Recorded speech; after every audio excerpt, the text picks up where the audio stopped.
Di kesempatan kali ini saya akan menjelaskan sedikit tentang definisi persatuan. Persatuan dan kesatuan memiliki makna bersatunya keanekaragaman dalam masyarakat seperti suku, agama, ras, sosial budaya, dan ekonomi. Selain itu, persatuan dan kesatuan juga dapat diartikan sebagai persatuan bangsa yang menduduki suatu wilayah. Persatuan bangsa Indonesia dapat dimaknai dengan persatuan yang utuh antara wilayah dan masyarakat Indonesia dalam suatu ikatan yang disebut NKRI. Makna persatuan dan kesatuan bangsa. Terdapat 3 makna penting dalam persatuan dan kesatuan negara Indonesia, yaitu yang pertama, persatuan dan kesatuan menjalin rasa kebersamaan dan saling melengkapi satu sama lain. Lalu yang kedua, persatuan dan kesatuan menjalin rasa kemanusiaan, sikap saling toleransi, dan keharmonisan untuk hidup berdampingan.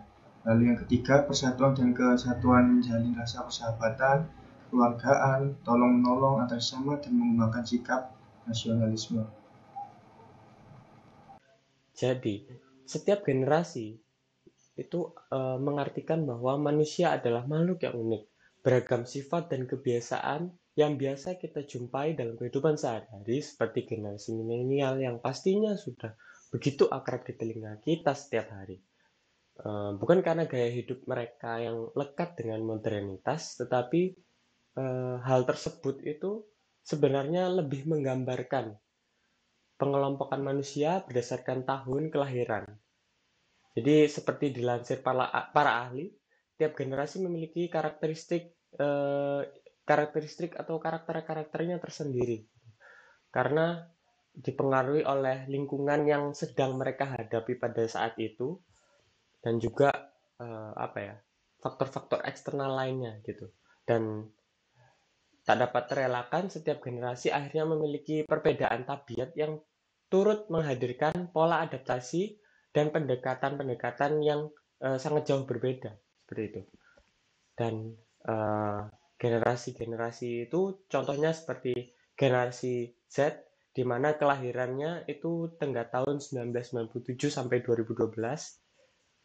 Setelah itu ada gen Y di belakangnya yaitu millennials itu tadi, kelahiran 81 sampai 96. Terus juga terdapat gen X merupakan kelahiran 1965 sampai 80. Dan yang terakhir yang paling tua adalah boomers di mana tahun kelahirannya terdapat pada tahun 46 sampai 64. Nah, karakteristik generasi yang paling muda yang memasuki angkatan kerja adalah generasi Z. Nah, generasi ini tuh biasanya disebut dengan generasi internet atau generasi e-generation gitu. Generasi Z ini lebih banyak berhubungan sosial melalui dunia maya, tatap maya, dan juga sejak kecil akrab dengan smartphone dan dikategorikan sebagai generasi yang kreatif. Nah, ciri-ciri dan karakteristiknya pada generasi ini itu lebih menyukai kegiatan sosial yang dibanding dengan generasi sebelumnya.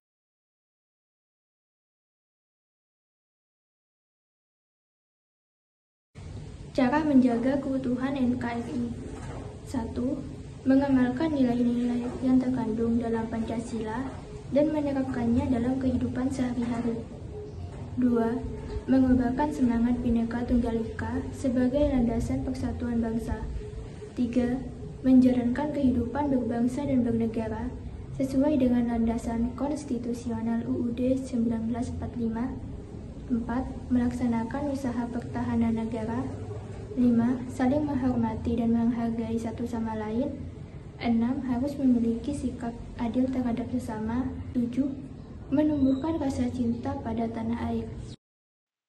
Generasi muda merupakan tumpuan masa depan bangsa yang memiliki banyak ide, imajinasi, kritik, saran yang membangun serta memiliki peran di dalam peristiwa kehidupan dan perubahan dalam sejarah dunia. Dengan begitu, generasi muda sering disebut sebagai agen perubahan. Generasi muda memiliki peran penting dalam menjaga kesatuan dan keutuhan NKRI di era globalisasi saat ini.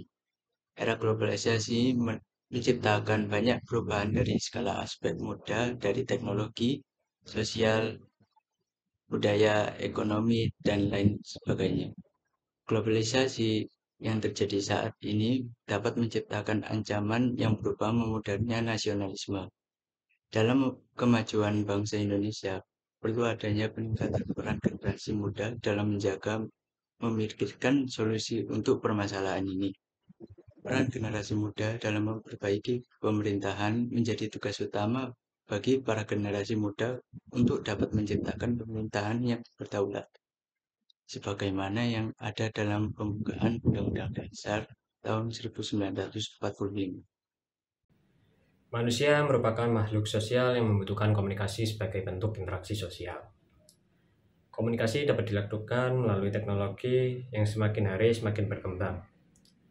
Dalam pemanfaatannya, manusia pun menggunakan teknologi dengan sebaik mungkin sesuai aturan yang berlaku di Indonesia demi melindungi diri, keluarga, masyarakat, serta persatuan dan kesatuan negara Indonesia. Hal tersebut perlu diperhatikan karena teknologi memiliki dampak di berbagai bidang juga, baik dampak hal yang positif maupun negatif. Generasi Z merupakan generasi yang paling muda yang baru memasuki angkatan kerja. Generasi ini disebut dengan generasi internet. Generasi Z lebih banyak berhubungan melalui dunia maya. Sejak kecil, generasi ini sudah banyak dikenalkan oleh teknologi dan sangat akrab dengan smartphone dan dikategorikan sebagai generasi yang kreatif. Generasi Z adalah mereka yang berusia antara 8 sampai 23 tahun. Sedangkan milenial adalah penduduk berusia 24 sampai 39 tahun. Pada akhir 2020, jumlah generasi Z sebanyak 75 juta atau 28%. Sedangkan milenial 69,4 juta atau 25,8% dari total penduduk Indonesia.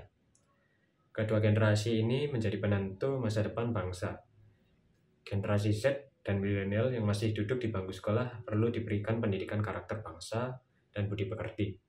Kedua generasi ini diharapkan memiliki kesadaran baru, kesadaran akan mendesaknya upaya mengurangi kesenjangan sosial, kesadaran akan pentingnya gerakan anti korupsi dan anti narkotika, kesadaran akan pentingnya toleransi dan implementasi ideologi Pancasila, kesadaran akan pentingnya ESG, dan kesadaran akan pentingnya ilmu pengetahuan dan teknologi.